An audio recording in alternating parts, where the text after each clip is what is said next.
mikakati kupambana na rushwa zote bila kudharau aina ya rushwa. Unaweza kukuta mapambano na rushwa kubwa sana ya kudili na watu huko kwenye ofisi kubwa kubwa, kwenye maamuzi makubwa kubwa, kwenye taasisi kubwa kubwa, lakini yuko mtu mmoja pale sokoni tu pale anakera watu kweli kwa sababu ya kamfumo ka utaratibu ka rushwa. Yuko mtu pale kwenye kituo cha kutolea huduma ya afya anakera watu sana, na ni gumzo na ni maarufu na anajulikana. Yuko mtu kwenye kituo cha polisi pale anakera watu, hata bodaboda wanasema tunakamata, tuna makosa kweli, lakini huyu kazidi bwana, anatuchukulia hela zetu, na mtu huyo ni maarufu kweli.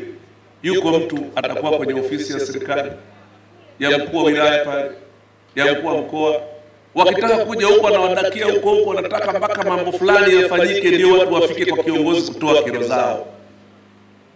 Rushwa za namna hiyo ni mbaya kuliko hata zile kubwa, maana zile kubwa wananchi hawazijui. Hizi wanazokutana nazo zinakera na zinawaumiza, na ndio concern yao. Kwa hiyo kama taasisi lazima tushughulikie rushwa zote.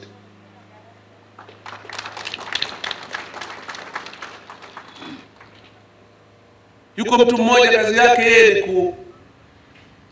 kwa kutumia rushwa na mchakato wa rushwa ya sekta fulani ya kilimo, sekta tu ya kilimo, mbegu kila zinazokuja hapa Simiyu sio nzuri kwa sababu washapeana rushwa huko. Mbegu zilizokuja wamechakachua sio zenyewe, watu wanaenda mashambani wanapanda mbegu hazioti. Alafu huyu haonekani kama ni mtu mbaya, kwa sababu nyuma ya hicho lazima kuna rushwa ilitumika somewhere.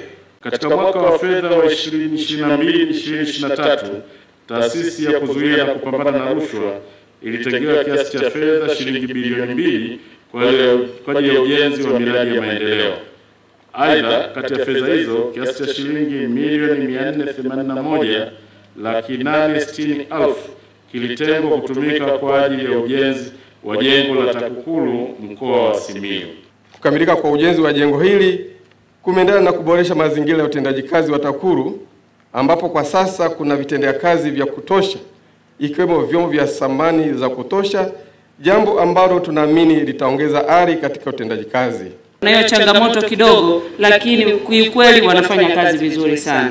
Lakini niwaombe tuzidishe kidogo kesi zisizo zinakaa muda mrefu ili wananchi waweze kupata haki zao. Mkuu wa chuo cha Kilimanjaro Institute of Technology and Management kilichopo Mwenge jijini Dar es Salaam chenye ithibati na usajili wa NACTVET namba REG/ANE/029 anapenda kuwatangazia nafasi za masomo kwa ngazi ya diploma na certificate kwa muhula wa masomo utakaoanza Oktoba 2025 katika kozi za IT, Hotel and Tourism Management, Front Office, Business Administration, Accountancy, Procurement and Supply. Chuo kimebobea katika ufundishaji kwa njia ya vitendo na kimeweza kutoa wanafunzi wenye weledi. Wengi wameajiriwa ama kujiajiri, na kwa wale ambao wameamua kuendelea na degree wameweza kujiunga na vyuo vikuu bora hapa nchini na nje ya nchi. Pia kuna kozi fupi za computer application, graphic and design, video production pamoja na CCTV camera. Kwa maelezo zaidi piga simu namba 0717816034 au 0754864361. KITM, elimu na ujuzi kwa uchumi imara.